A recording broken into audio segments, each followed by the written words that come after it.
आज की वीडियो में चलते हैं अपन एक्सरसाइज 3.2 के अगले प्रश्नों की तरफ। देखिए क्वेश्चन नंबर 14, यदि ए एक मैट्रिक्स दे रखा है इनटू यहाँ ए है, ए ये मैट्रिक्स है। मैंने आपको पढ़ाया था, जब मैट्रिक्स की थ्योरी पढ़ाई थी तो उसमें बताया था कि मैट्रिक्स को अंग्रेजी वर्णमाला के बड़े अक्षरों से व्यक्त करते हैं। तो ये जो ए मैट्रिक्स है, ये मैट्रिक्स है, इसका गुणा हो रहा है इस मैट्रिक्स से, इक्वल टू ये मैट्रिक्स दे रखा है 3x3 का हो तो मैट्रिक्स ए का मान ज्ञात कीजिए। ये क्वेश्चन है, इंपॉर्टेंट लगा ले में, बहुत अच्छा सवाल है राजस्थान बोर्ड के हिसाब से। देखिए यहां ये मैट्रिक्स दे रखा है जिसकी कोटि है 3/2 और इस मैट्रिक्स में गुणा हो रहा है ए का। जहां इन दोनों का जो गुणनफल है, यहाँ ए मैट्रिक्स है, एक चीज ध्यान रखें हमेशा, इस मैट्रिक्स का गुणा डायरेक्ट अपन ऐसे नहीं कर सकते। कहीं आप सोच रहे हो कि ए का गुणा इसके प्रत्येक अवयव से हो जाएगा, तो इस तरीके से संभव नहीं है, क्योंकि यहाँ ए जो है वो अदिश राशि नहीं है, अदिश नहीं है, ये एक मैट्रिक्स है और दो मैट्रिक्सों का गुणा किस तरीके से किया जाता है वो आपको पहले बताया गया है। तो यहाँ ध्यान दें, कहीं आप ऐसे सोचें कि ए का गुणा अंदर कर दो, ऐसे लिख दें अपन कि इस ए का गुणा 1 से किया हमने तो ए आ जाएगा, ए का गुणा 0 से किया तो 0 हो जाएगा, ए का गुणा 2 से किया 2a हो जाएगा, ए का गुणा -a से करें तो ये -a हो जाएगा, ए का गुणा -3a, ए का गुणा 4 से करें तो 4a। तो इस तरीके से गुणा नहीं कर सकते, इट इज रॉन्ग, क्योंकि यहाँ ए अदिश नहीं है, यहाँ ए मैट्रिक्स है और जब ए मैट्रिक्स है तो इस मैट्रिक्स का गुणा इस मैट्रिक्स से करना है और दो मैट्रिक्सों का गुणा किस तरीके से किया जाता है ये मैंने आपको थ्योरी में पहले पढ़ाया है। तो ये ध्यान रखें कि इस तरीके से गुणा नहीं करना है। कहीं आप ऐसे सोचें कि इस तरीके से गुणा हो जाएगा, तो इस तरीके से गुणा संभव नहीं है। हो तो जाता बट ए अदिश राशि होती, जैसे यहाँ स्मॉल ए होता मान के चलो, और स्मॉल ए अदिश राशि है तो ए का गुणा कर देते अपन इस तरीके से प्रत्येक अवयव में, यानी ए का गुणा 1 से कर देते, फिर 0 से कर देते, 2 -1, तो इस तरीके से कर देते। बट अब नहीं होगा क्योंकि ए जो है वो मैट्रिक्स है यहाँ। तो यहां ध्यान दें, तो मैट्रिक्स ए का मान ज्ञात करना है। यहां देखिए मैट्रिक्स ए का गुणा इस मैट्रिक्स से करना है, तो मैट्रिक्स ए अपन पहले मान के चलेंगे। तो मैट्रिक्स ए इस तरीके से मानना है अपने को कि मैट्रिक्स ए का गुणा इस मैट्रिक्स से हो जाना चाहिए, यानी मैट्रिक्स ए मानेंगे अपन पहले और इस तरीके से मानेंगे मैट्रिक्स कि इस मैट्रिक्स ए का गुणा इस मैट्रिक्स से हो जाना चाहिए। और देखिए दो मैट्रिक्स गुणा के लिए परिभाषित होते हैं यदि इस मैट्रिक्स में स्तंभों की संख्या इस मैट्रिक्स की पंक्तियों के बराबर हो, यानी ए का गुणा बी से तभी संभव होता है, ए भी तभी संभव होता है जब ए में स्तंभों की संख्या बी की पंक्तियों के बराबर, तभी ए भी संभव है, अन्यथा ए भी संभव नहीं है। इसी तरीके से यहां इस मैट्रिक्स का गुणा ए से करना है, तो गुणा तभी होगा जब इसमें स्तंभों की संख्या इसकी पंक्तियों के बराबर हो। तो इसमें स्तंभ कितने, इसकी कोटि लिख देता हूं एक बार, 3/2 है इस मैट्रिक्स की कोटि। यानी ये जो मैट्रिक्स दे रखा है, इधर देखें, इधर लिख लेता हूं इसको एक बार, 1 2 -3 0 -1 4, इसकी कोटि है 3 तो पंक्तियां हैं, 2 स्तंभ में 3/2 और इसका गुणा हो रहा है मैट्रिक्स ए से। अब मैं ये कह रहा हूं कि मैट्रिक्स ए का गुणा इससे तभी संभव है जब इस मैट्रिक्स में स्तंभों की संख्या इसकी पंक्तियों के बराबर होनी चाहिए। तो इस मैट्रिक्स में स्तंभों की संख्या है 2, स्तंभों की संख्या 2 है, तो मैट्रिक्स इस मैट्रिक्स में ए में पंक्तियों की संख्या कितनी होनी चाहिए, 2, क्योंकि गुणा तभी संभव है। मैंने आपको बताया था a इंटू बी, यानी ए का गुणा बी से तभी होगा जब इस मैट्रिक्स में, यानी मैट्रिक्स ए में स्तंभों की संख्या मैट्रिक्स बी की पंक्तियों के बराबर हो। तो यहां देखिए इसकी कोटि है 3/2, यानी इसमें स्तंभों की संख्या 2 है, जहां इस मैट्रिक्स में पंक्तियों की संख्या भी 2 होनी चाहिए, तो ही गुणा होगा, अन्यथा गुणा संभव नहीं है। तो इसलिए मैट्रिक्स ए में पंक्तियों की संख्या लूंगा मैं 2, और क्यों लिए इसका एक ही रीजन है, क्योंकि इस मैट्रिक्स का गुणा इससे तभी हो सकता है जब इस मैट्रिक्स में स्तंभों की संख्या 2 है, तो इसमें पंक्तियों की संख्या कितनी होनी चाहिए, 2 होनी चाहिए, तो ही गुणा होगा, अन्यथा गुणा नहीं होगा। तो इसलिए मैंने मैट्रिक्स ए में पंक्तियों की संख्या ली है मैंने 2। अब यहां देखिए इन दोनों मैट्रिक्सों का गुणा करने के बाद जो मैट्रिक्स है वो ये है, यानी इन दोनों मैट्रिक्सों का गुणा करें और गुणा करने पर ये मैट्रिक्स आएगा। अब जिसकी कोटि है 3/3, यानी इस मैट्रिक्स की कोटि है 3/3। तो यहां देखिए इन दोनों के गुणनफल के द्वारा जो मैट्रिक्स आए उसकी कोटि 3/3 होनी चाहिए, यानी 3/3।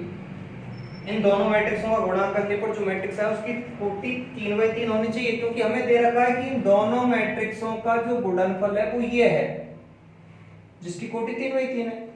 तो यहां देखें आप, अब इसमें स्तंभों की संख्या कितनी लेनी चाहिए हमें, जिससे कि गुणा करने पर जो मैट्रिक्स आए उसकी कोटि होनी चाहिए 3/3। तो देखिए यहाँ 3/3 होनी चाहिए, तो इसमें स्तंभों की संख्या लेनी पड़ेगी 3। मैंने आपको यही बताया है कि जैसे कोई मैट्रिक्स होता है, ए की कोटि है m/n और बी की कोटि है n/p, तब इन दोनों में गुणा संभव होता है। कब होता है, जब देखिए ये दोनों इक्वल हैं, यानी इसमें स्तंभों की संख्या मैट्रिक्स बी की पंक्तियों के बराबर है तो गुणा हो जाएगा। तो इनसे तो पता चलता है कि गुणा हो जाएगा, तभी होगा जब ये दोनों इक्वल हो। और गुणा होने के बाद में जो मैट्रिक्स आएगा उसकी कोटि ये होती है, यानी ए बी जो मैट्रिक्स आएगा, ए का गुणा बी से करेंगे तो उसकी जो कोटि होगी ना वो होगी m/p। अब यहां देखिए मैं ये कह रहा हूं कि इनका गुणा तो तभी होगा जब इसमें स्तंभ 2 हैं, तो पंक्ति इसमें कितनी होनी चाहिए 2। तो स्तंभ 2 है तो मैंने पंक्ति 2 ले ली है। अब गुणा होने के बाद में जो मैट्रिक्स है उसकी कोटि 3/3 होनी चाहिए, क्योंकि इन दोनों का गुणनफल ये मैट्रिक्स है जिसकी कोटि है 3/3। तो इसमें स्तंभों की संख्या मुझे कितनी लेनी चाहिए 3, क्योंकि जब यहाँ स्तंभों की संख्या 3 लेंगे ना तो गुणा करने पर जो मैट्रिक्स आएगा वो 3/3 का तभी होगा जब इसमें स्तंभों की संख्या 3 हो। अतः मैं ये कहना चाहता हूं कि यहाँ ए मैट्रिक्स जो मानेंगे ना वो 2/3 कोटि का मानेंगे, तो ही ए का गुणा होगा, और ए का गुणा होने के बाद ये मैट्रिक्स तभी प्राप्त होगा। मैं यहाँ ए की कोटि मानूंगा 2/3, तो कोई मैट्रिक्स मान लेंगे अपन जिसकी कोटि कितनी हो 2/3। तो 2/3 कोटि का मैं एक मैट्रिक्स मान के चल रहा हूं, यहाँ लिख रहा हूं ABCDEF, ये मैट्रिक्स माना है जिसकी कोटि 2/3 है। और मैंने अभी बताया कि इसकी कोटि 2/3 क्यों ली है, क्योंकि इसमें दो पंक्तियां तो तब क्यों इसलिए ली है क्योंकि इस मैट्रिक्स का गुणा तभी होगा इस मैट्रिक्स से जब इसमें पंक्तियों की संख्या 2, क्योंकि इसमें स्तंभों की संख्या 2 है तो इसमें पंक्तियों की संख्या भी 2 होनी चाहिए। और यहाँ इसमें स्तंभों की संख्या 3 इसलिए ली है ये, क्योंकि इन दोनों का गुणा करने के बाद जो मैट्रिक्स है वो 3/3 कोटि का है। 3/3 का तभी होगा जब इसमें स्तंभों की संख्या कितनी हो 3 हो। तो इस तरीके से अपन ये मैट्रिक्स मान लेंगे। यहाँ आगे देखें, प्रश्नानुसार हमें दे रखा है,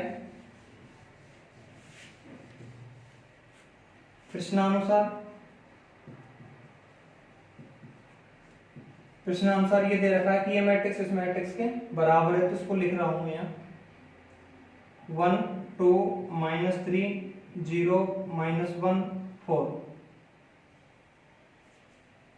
ए मैट्रिक्स को लिख रहा हूं मैं यहाँ, ए मैट्रिक्स इसका मान रख दिया है मैंने यहाँ। चलो एक बार लिख लेते हैं, ए इक्वल टू बराबर दे रखा है इसका, तो ये दे रखा 1 -2 13 -4 -10 20, ये 3 6 -9। ये मैट्रिक्स का मान रख दिया है मैंने यहाँ से, जो माना है ये आएगा 1 2 -3 0 -1 4। ए मैट्रिक्स लिख रहा हूं मैं, ABCDEF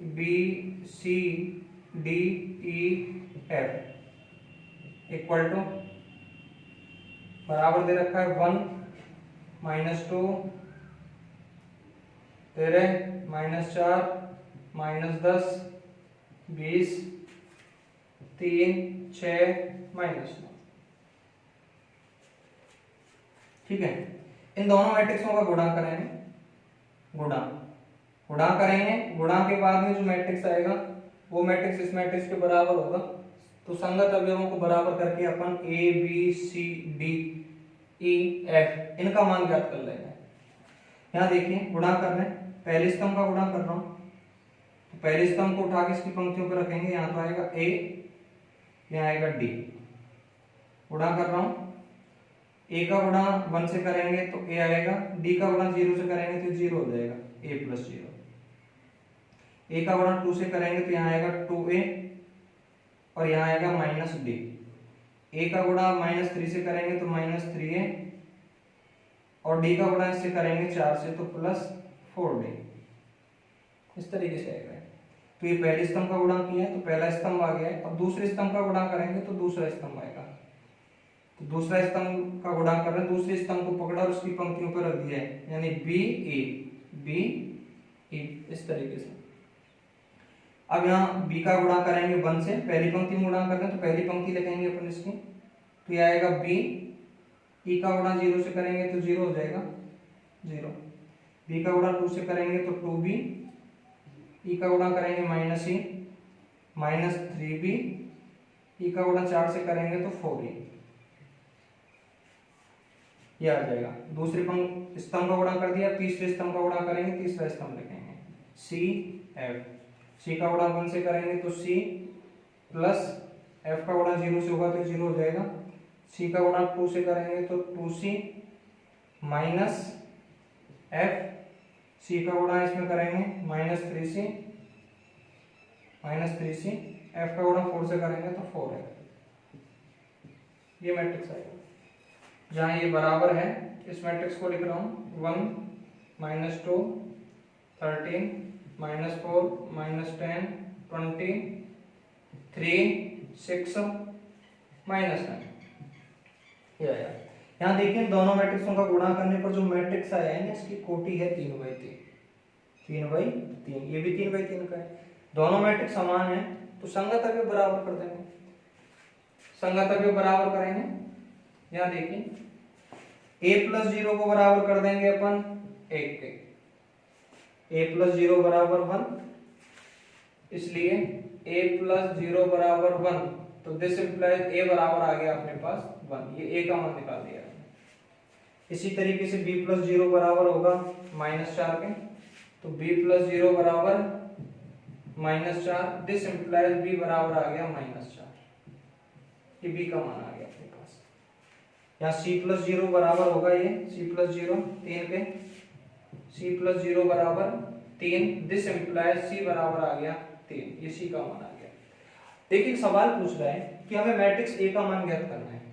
मैट्रिक्स A यहाँ मैंने माना है ये मैट्रिक्स है, तो A का मान ज्ञात करने के लिए हमें A B C D E F इनके मान चाहिए।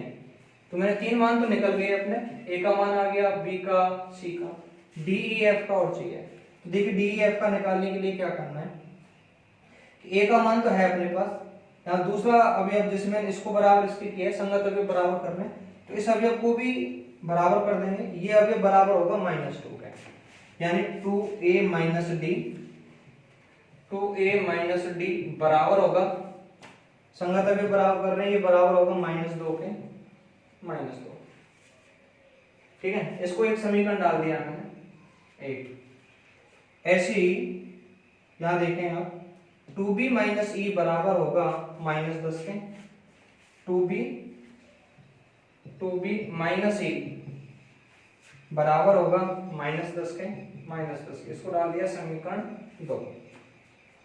2c माइनस f बराबर होगा 6 के, यानी 2c माइनस f बराबर 6, 2c माइनस f बराबर 6, इसको डाल दिया समीकरण 3।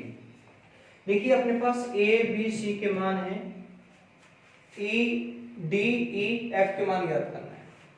तो इस समीकरण को देखिए, समीकरण a का मान रख दिया जाए, यहाँ a का मान है अपने पास, a का मान यहाँ रख दिया जाए तो किसका मान आ जाएगा, d का, यानी a का मान इक्वेशन 1 में रखेंगे, a का मान इक्वेशन 1 में रखने पर,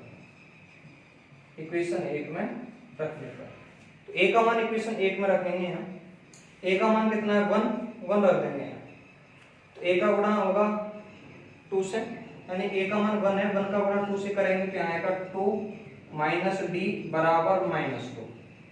यहाँ से d का मान निकालेंगे तो 2 को इधर ले आएंगे, d बराबर आ जाएगा यहाँ से 4, डी को इधर ले गए, 2 इधर आएगा, प्लस का हो जाएगा 2 + 2 यानी 4। डी का मान आ गया 4। आगे देखें,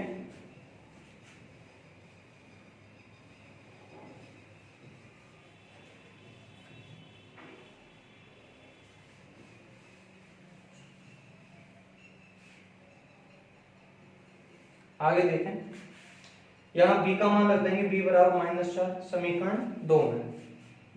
b का मान इक्वेशन 2 में रखने पर b का मान रखेंगे, b का मान है -4, तो b का मान -4 रखेंगे, -4 का गुणा 2 से होगा -8 हो जाएगा, यानी आएगा -8 - e बराबर -10। b का मान रख दिया, b का मान है -4, -4 का गुणा 2 से करेंगे तो ये आएगा -8 माइनस e को लिख दिया है बराबर है -10 के। दिस इंप्लाइज यहाँ से e का मान निकालेंगे, e को इधर ले गया प्लस का हो गया, 10 को इधर ले आएंगे प्लस का हो जाएगा 10 - 8, यानी e बराबर आ जाएगा, इधर लिख देता हूँ, e बराबर आया 2, ये e का मान हो गया। इसी तरीके से c का मान रख देंगे अपन समीकरण 3 में। c का मान इक्वेशन 3 में रखने पर इक्वेशन 3 में पुट ऑफ करेंगे, c का मान है 3, यहाँ रखेंगे, c का मान 3 रखेंगे, 3 × 2 यानी 6 आ जाएगा, 6 - f बराबर 6, ये आएगा समीकरण। दिस इंप्लाइज को कैलकुलेट करेंगे, f को इधर ले गए प्लस का हो जाएगा, f बराबर आएगा 6 - 6 बराबर 0, यानी f का मान आया, दिस इंप्लाइज f बराबर 0।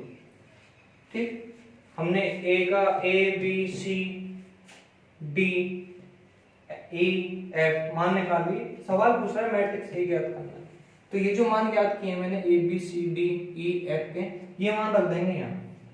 अतः मैट्रिक्स A बराबर आएगा अपने पास, A का मान रखेंगे वहां से 1, B का मान रखेंगे -4, C का मान रख देंगे 3, D का मान रखेंगे, D का मान निकाला है 4, E का मान निकाला है 2, F का मान निकाला है 0। ये मैट्रिक्स A हो जाएगा आंसर। ठीक है, इस सवाल को इस तरीके से हल कर सकते हैं। अब चलते हैं अगले क्वेश्चन की तरफ।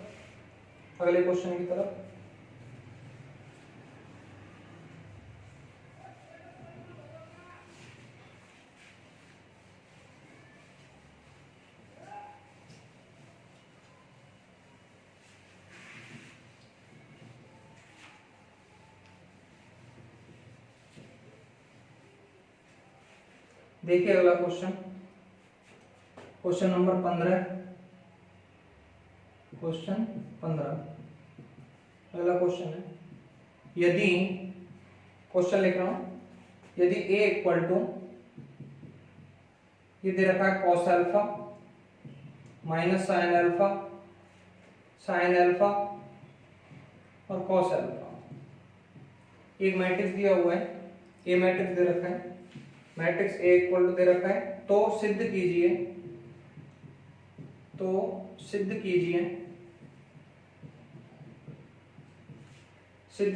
कि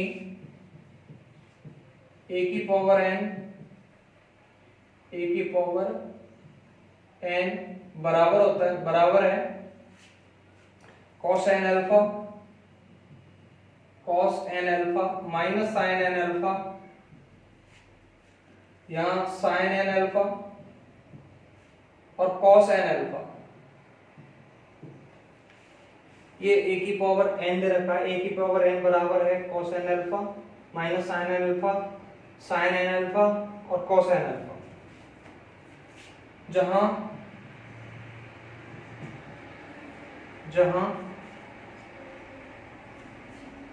जहां हमें दे रखा है n एक धन पूर्णांक,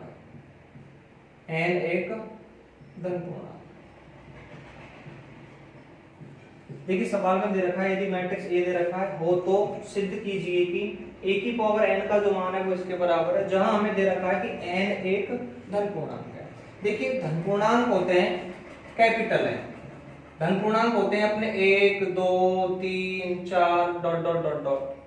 ये धन पूर्णांक होता है, जिनको अपन नेचुरल नंबर कहते हैं, प्राकृत संख्या। तो ये जो n है वो धन पूर्णांक है, यानी n बिलोंग करता है इस नंबर से, यानी n belongs to capital N। यहाँ लिख भी सकते हैं n धन पूर्णांक है, इसका मतलब होता है कि जो स्मॉल n है वो कैपिटल N से बिलोंग करता है।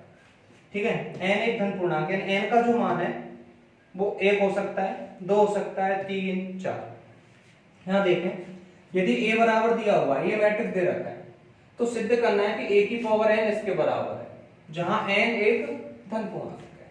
ये क्वेश्चन दिया हुआ है। देखिए आप पिछली कक्षा में पढ़ के आए, 11वीं में पढ़ के आए गणितीय आगमन का सिद्धांत, गणितीय आगमन का सिद्धांत। देखिए ऐसे प्रश्न जिनको धन पूर्णांक के लिए सिद्ध करना हो, प्रत्येक धन पूर्णांक के लिए सिद्ध करना हो, ऐसे प्रश्नों को सिद्ध करते हैं अपन गणितीय आगमन के सिद्धांत से, जो आप पिछली कक्षा में पढ़ के आए।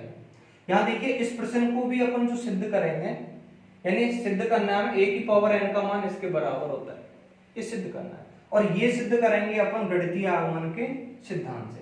क्योंकि इस तरीके के जो क्वेश्चन होते हैं, यानी n धन पूर्णांक है और n के लिए हमें इस प्रश्न को सिद्ध करना है, तो ऐसे प्रश्नों को अपन सिद्ध करते हैं गणितीय आगमन के सिद्धांत से, और ये चीज कक्षा 11वीं में आपको पढ़ाई जाती है। यहाँ मैं बता देता हूं कि गणितीय आगमन का सिद्धांत क्या होता है। थोड़ा सा इधर देखें कि जैसे कोई कथन दिया हुआ है जिसको मैंने P ऑफ n से व्यक्त कर दिया है, कोई कथन है, कोई स्टेटमेंट है जिसको सिद्ध करना है। यहां हमें कोई कथन दे रखा है P ऑफ n, और इसको n बिलोंग्स टू n के लिए सत्य सिद्ध करना है, n belongs to capital N के लिए, यानी प्रत्येक धन पूर्णांक के लिए सत्य सिद्ध करना है। यानी P ऑफ n को, ये जो P ऑफ n है, ये कोई स्टेटमेंट है जिसको मैंने P ऑफ n से व्यक्त कर दिया है। यहाँ P ऑफ n को सत्य सिद्ध करना है, किसके लिए? n बिलोंग्स टू n के लिए, यानी इस P ऑफ n को प्रत्येक धन पूर्णांक n के लिए सत्य सिद्ध करना है। तो ऐसे कथनों को, यानी ऐसे प्रश्नों को अपन सिद्ध करते हैं गणितीय आगमन के सिद्धांत से। अब गणितीय आगमन का सिद्धांत क्या कहता है कि कोई कथन P ऑफ n प्रत्येक धन पूर्णांक n के लिए सत्य होगा, यदि, कब होगा? जब वो n बराबर 1 के लिए सत्य हो, n बराबर 2 के लिए सत्य हो, इसी तरीके से डॉट डॉट डॉट डॉट 3 के लिए सत्य हो, 4 के लिए सत्य हो, n बराबर 3 के लिए सत्य हो, यानी सॉरी 3 के लिए सत्य हो, 4 के लिए, 5 के लिए, इसी तरीके से डॉट डॉट n बराबर k मान सकते हैं, k नहीं तो m मान सकते हैं, यानी n बराबर m के लिए सत्य हो, तथा n बराबर n प्लस 1 के लिए भी सत्य हो। तो इसका मतलब है कि P ऑफ n प्रत्येक धन पूर्णांक n के लिए सत्य होगा, यानी P ऑफ n को सत्य सिद्ध करने के लिए हमें ये सिद्ध करना पड़ेगा कि ये कथन n बराबर 1 के लिए सत्य है, 2 के लिए सत्य है, डॉट डॉट डॉट n बराबर m के लिए सत्य और m प्लस 1 के लिए भी क्या है? सत्य। यानी यदि ये P ऑफ n को अपन ये सिद्ध कर दें कि 1 के लिए भी सत्य है, 2 के लिए, डॉट डॉट डॉट m और m प्लस 1 के लिए सत्य है, तो इसका मतलब है वो प्रत्येक धन पूर्णांक n के लिए, यानी n ये होते हैं natural number 1, 2, 3 dot dot dot dot dot, तो इन सब के लिए क्या है? सत्य है। और ये सत्य सिद्ध करने के लिए हमें ये सत्य ये करना पड़ेगा कि इसको पहले तो n बराबर 1 के लिए सत्य सिद्ध करना पड़ेगा, फिर 2 के लिए, ऐसे डॉट डॉट m के लिए और m प्लस 1 के लिए। यदि अपन ये सत्य सिद्ध कर दें कि ये कथन n के मानों के लिए सत्य है, तो इसका मतलब है वो प्रत्येक धन पूर्णांक n के लिए सत्य होगा। ठीक, तो पहले इस कथन को, ये स्टेटमेंट दे रखा है जिसको हमें a की पावर n को इसके बराबर सिद्ध करना है, तो ये P ऑफ n दे रखा है, पहले इसको मैं n बराबर 1 के लिए सत्य सिद्ध करूंगा, 2 के लिए डॉट डॉट m और n प्लस 1 के लिए सत्य सिद्ध करेंगे। तो यहाँ देखिए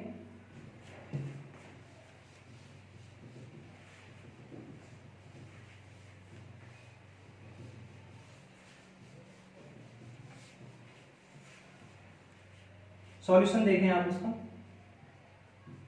देखिए जो कथन दे रखा है, सबसे पहले उसको P ऑफ n के बराबर मान लेंगे, इस कथन को सत्य सिद्ध करना है तो इसको P ऑफ n मान लेंगे अपन, यानी माना P of n such that P of n दे रखा है यहाँ a की power n equal to cos n alpha minus sine n alpha sine n alpha और कॉस एन अल्फा। ठीक, इस कथन को सत्य सिद्ध करना है। किसके लिए? For every n belongs to n के लिए, यानी प्रत्येक धन पूर्णांक के लिए ये सत्य है, ये सिद्ध करना है। तो जिस कथन को सत्य सिद्ध करना है उसको पहले पी ऑफ एन से व्यक्त कर देंगे इस तरीके से। अब इसको गणितीय आगमन के सिद्धांत से प्रत्येक धन पूर्णांक एन के लिए सत्य सिद्ध करना है। तो देखिए गणितीय आगमन का सिद्धांत क्या कहता है कि ये कथन n बिलोंग्स टू n के लिए सत्य होगा यदि कब होगा? जब ये कथन n बराबर 1 के लिए सत्य हो, 2 के लिए डॉट डॉट m और m प्लस 1 के लिए सत्य हो। ठीक, इसके कंफ्यूज मत होना, कक्षा 11 में शायद हो सकता है आपको k पढ़ाया हो, ऐसे भी लिख सकते हैं, इससे कोई फर्क नहीं पड़ता। 1 के लिए सत्य हो, 2 के लिए डॉट डॉट k प्लस 1 के लिए सत्य हो। ठीक, तो k और n से कोई फर्क नहीं पड़ता है, अपन कैसे ही कर सकता है। यहाँ देखिए तो गणितीय आगमन के सिद्धांत से पहले मैं इसको 1 के लिए सत्य सिद्ध करूंगा, फिर 2 के लिए, फिर m और m प्लस 1 के लिए। यदि ये सत्य सिद्ध कर देंगे अपन तो इसका मतलब है ये कथन n बिलोंग्स टू n के लिए सत्य होगा। तो n बराबर 1 के लिए सत्य सिद्ध कर रहा हूं, n बराबर 1 के लिए, तो इसमें n का मान 1 लेंगे, 1, तो इसमें 1 रखेंगे, p ऑफ 1 आएगा, जबकि a की पावर 1, n का मान 1 लिया है, इक्वल टू ये हो जाएगा, यहाँ n का मान 1 रखेंगे तो ये आएगा cos अल्फा, यहाँ sin अल्फा, n का मान 1 रख दिया इसमें, यहाँ माइनस sin अल्फा और cos अल्फा, ये हो गया। दिस इम्प्लाइड a की पावर 1 का मतलब a है, a का मान हमें पहले से दे रखा है, ये दिया हुआ है, a का मान इसके बराबर है, तो यहाँ से a का मान रख देंगे, यहाँ ये है cos alpha minus sin alpha sin alpha और cos अल्फा।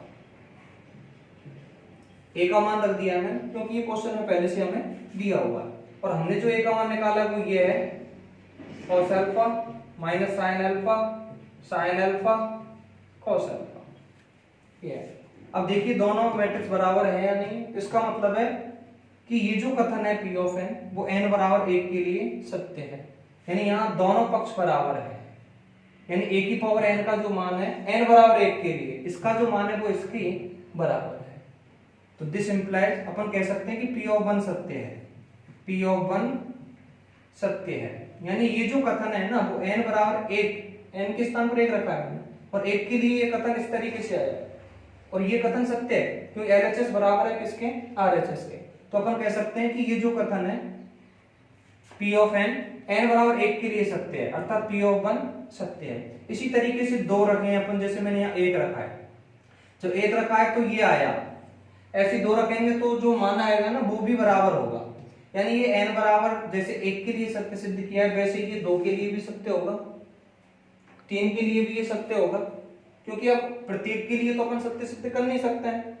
यहाँ देखें जैसे 1 के लिए सत्य सिद्ध करके दिखा दिया है मैंने, वैसे ये 2 के लिए सत्य सिद्ध होगा। इसी तरीके से अपन मान लेंगे कि ये कथन m के लिए या k के लिए कुछ भी मान लीजिए, इससे कोई फर्क नहीं पड़ेगा, ये ले लीजिए चाहे ये ले लीजिए, 1 के लिए सत्य सिद्ध कर दिया, ऐसे ही 2 के लिए सत्य होगा, ऐसे मान के चल रहे हैं कि ये m के लिए भी क्या है? सत्य है। ध्यान लिख रहा हूं मैं, इसी प्रकार माना दिया गया कथन n बराबर m के लिए सत्य सिद्ध है, n बराबर m के लिए सत्य है, जहां n बराबर m के लिए कथन ज्ञात करेंगे, जैसे कि n बराबर 1 के लिए मैंने p ऑफ 1 ज्ञात किया है, वैसे n बराबर m के लिए कथन ज्ञात करेंगे तो इसमें n के स्थान पर n रखेंगे, जहां p ऑफ n की जगह m रख रहा हूं मैं इसमें p ऑफ n, जबकि ये आएगा p ऑफ n a की power m equal to cos m alpha, n की जगह m रख रहे हैं, sin m अल्फा, यहाँ आएगा माइनस sin m अल्फा, और यहाँ आएगा n की जगह m रखेंगे तो cos m अल्फा। इस कथन को अपन सत्य मान के चल रहे हैं, क्योंकि जैसे कि ये कथन सत्य है ना, ये तो सत्य सिद्ध किया है n बराबर 1 के लिए, इसी प्रकार ये 2 के लिए भी सत्य होगा। ऐसे ही मैंने मान लिया है कि 2 के लिए, 3 के लिए, 4 के लिए और m के लिए क्या है, सत्य है। यानी जैसे p ऑफ 1 सत्य है वैसे p ऑफ m भी क्या है, सत्य है। इसको इक्वेशन डाल दिया है मैंने 1। अब देखिए m के लिए सत्य है, अब हमें सिद्ध करना है कि m+1 के लिए भी क्या है, सत्य है। यदि मैं ये सत्य सिद्ध कर दूं कि ये कथन m+1 के लिए भी सत्य है, तो इसका मतलब है गणितीय आगमन के सिद्धांत से कि प्रत्येक धन पूर्णांक n के लिए क्या होगा, सत्य होगा। तो यहाँ अपना टारगेट है कि इस कथन को n बराबर m+1 के लिए सत्य सिद्ध करना है। देखिए अब n बराबर m+1 के लिए, 1 के लिए p ऑफ n बराबर m+1 रखेंगे, इसमें कथन ज्ञात करेंगे। n बराबर m+1 रख दिया मैंने, यह आएगा सच दैट a की पावर m+1 बराबर आएगा इक्वल टू, यह आएगा यहाँ cos m+1 अल्फा, यानी इसमें n की जगह रख दिया मैंने m+1। ऐसे यहां रखेंगे माइनस साइन m+1 अल्फा, यहां भी रख देंगे साइन m+1 अल्फा, और यह आएगा cos m+1 अल्फा, यानी ये आएगा।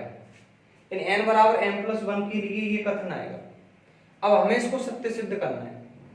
जैसे कि p ऑफ 1 सत्य है, यानी ये इसके बराबर है, ऐसे ही m के लिए भी कथन सत्य है, जैसे ये इसके बराबर है। अब हमें सिद्ध करना है कि p ऑफ m+1 भी सत्य है। तो ये सिद्ध करने के लिए हमें ये बराबर प्रूफ करना पड़ेगा कि a की पावर m+1 का जो मान है ना वो इसके बराबर है। यदि मैंने ये सिद्ध कर दिया तो इसका मतलब है n बराबर m+1 के लिए भी सत्य है। देखिए सत्य सिद्ध करने के लिए, इस कथन को सत्य सिद्ध करना है तो मैं इसका LHS लेके चल रहा हूँ। LHS है a की पावर m+1, चाहे a की पावर m+1 का मान ये आना चाहिए, यानी a की पावर m+1 को बराबर सिद्ध करना है इसके। तो इसका मान निकाल रहा हूं मैं यहाँ, देखें a की पावर m+1 LHS लेके चल रहे हैं, ये वाला RHS लेके आना है ये वाला। तो इसमें इसको इस तरीके से कर रहा हूं, इसको ऐसे लिख दिया a की पावर m डॉट a, हाथ अलग कर दिए मैंने इसके। a की पावर m का मान रखेंगे इक्वेशन यहां से, इक्वेशन 1 से a की पावर m का मान रख दिया मैंने यहां से। ये आएगा cos m alpha, cos m alpha sin m alpha minus sine m alpha और cos m अल्फा। ये तो a की पावर m का मान रख दिया मैंने यहाँ इनटू a का मान रखेंगे। a का मान हमें क्वेश्चन में दे रखा है ये वाला, तो ये मान रखेंगे यहाँ, लिख देता हूँ cos alpha minus sine alpha minus sign alpha और साइन अल्फा और cos अल्फा, इस तरीके से आएगा। अब यहाँ देखें दोनों मैट्रिक्सों का गुणा करना है, और गुणा करने पर यदि ये मैट्रिक्स आ गया तो इसका मतलब है n बराबर m+1 के लिए सत्य है। तो गुणा कर रहा हूं, क्वेश्चन मिटा देता हूं इधर से।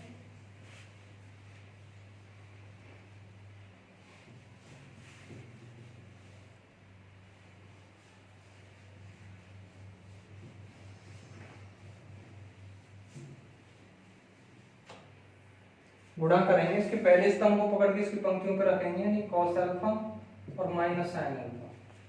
गुणा करेंगे, इसके पहले स्तंभ को उठा के इसकी पंक्तियों पर रख दिया। गुणा कर रहा हूं मैं यहाँ, cos m अल्फा का गुणा cos अल्फा से होगा तो यहाँ आएगा cos m अल्फा और cos अल्फा। इन दोनों का गुणा कर दिए, इन दोनों का गुणा करेंगे माइनस साइन m अल्फा और साइन अल्फा। ये गुणा कर दिया, पहली पंक्ति में गुणा किया, दूसरी पंक्ति में गुणा करेंगे, यहाँ आएगा माइनस साइन m अल्फा और cos अल्फा।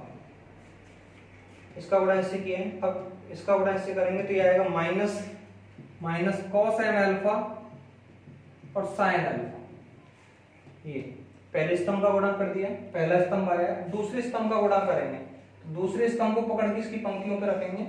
दूसरा स्तंभ ये है, यानी साइन अल्फा और कॉस अल्फा, इसका गुणा करेंगे। हाँ देखें,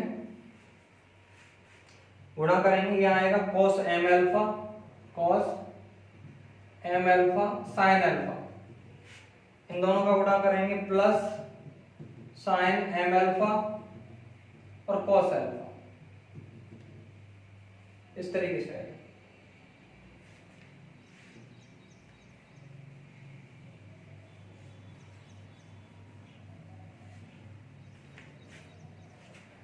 इसका गुणा कर दिया। अब नीचे गुणा करेंगे दूसरी पंक्ति में, तो उसकी दूसरी पंक्ति लिखेंगे।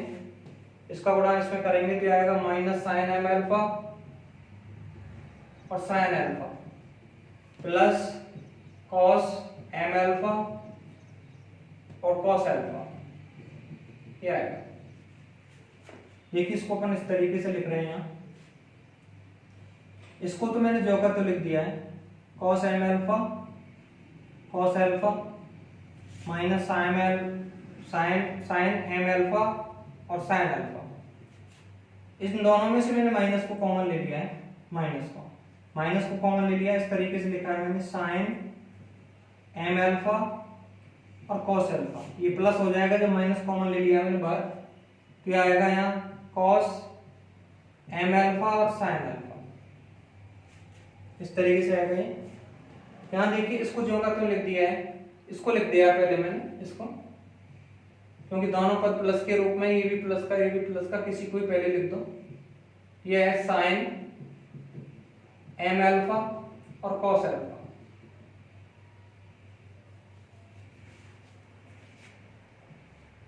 यहां आएगा, इसको लिख दिया है plus cos M alpha sine alpha.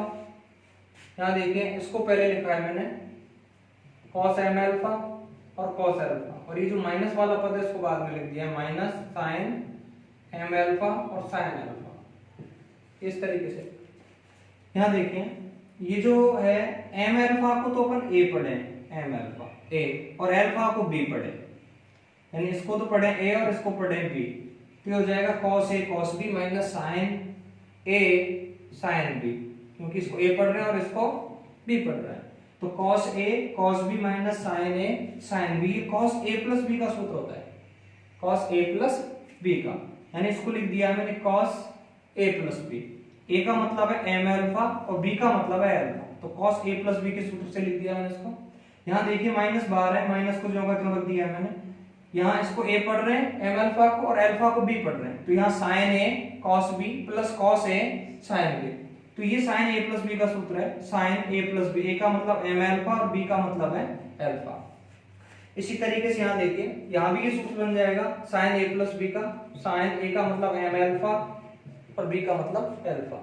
यहाँ आएगा ये cos A cos B minus sign A sine B, तो कॉस ए प्लस बी का सूत्र हो जाएगा यानी एम अल्फा प्लस अल्फा, इस तरीके से आएगा। ये इक्वल टू होगा कॉस अल्फा को मैंने कॉमन लेके बाहर निकाल दिया है, थीटा में, थीटा है ध्यान रखना, M alpha plus alpha theta है, थीटा में अल्फा को बाहर निकाल दिया, इसको लिखा है M plus one into alpha, इसको लिख दिया sine M plus one alpha,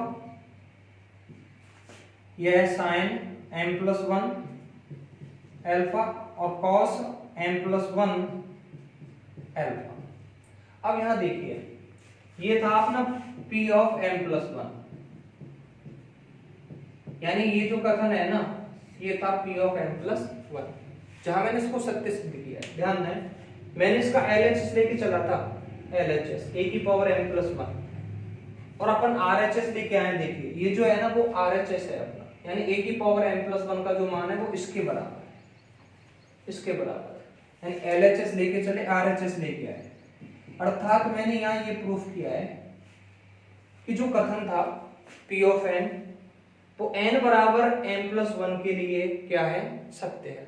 और जब ये कथन n बराबर m प्लस वन के लिए सत्य है तो गणितीय आगमन का सिद्धांत कहता है कि यदि कोई कथन n बराबर एक के लिए सत्य हो, यानी पहले तो मैंने इसको एक के लिए सत्य सिद्ध किया था, ऐसे ही दो के लिए भी सत्य, डॉट डॉट मान लिया था मैंने इसको, ये m के लिए और m प्लस वन के लिए सत्य है। यहाँ देखें n बराबर 1 के लिए सत्य सिद्ध किया, ऐसे 2 के लिए सत्य होता है जैसे कि 1 के लिए किया है, ऐसे मैंने मान लिया कि m के लिए क्या है, सत्य है। फिर मैंने इसको सत्य सिद्ध किया है, यह है p ऑफ m प्लस 1।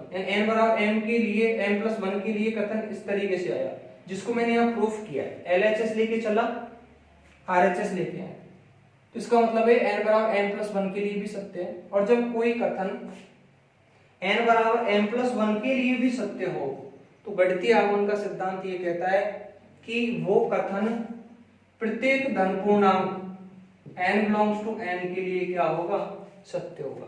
अर्थात अपन ये कह सकते हैं, अतः गणितीय आगमन के सिद्धांत से, गणितीय आगमन के सिद्धांत से दिया गया कथन प्रत्येक धन पूर्णांक n बिलोंग्स टू n के लिए सत्य है। Hence proved। तो इसको सवाल को अपन इस तरीके से सिद्ध कर सकते हैं।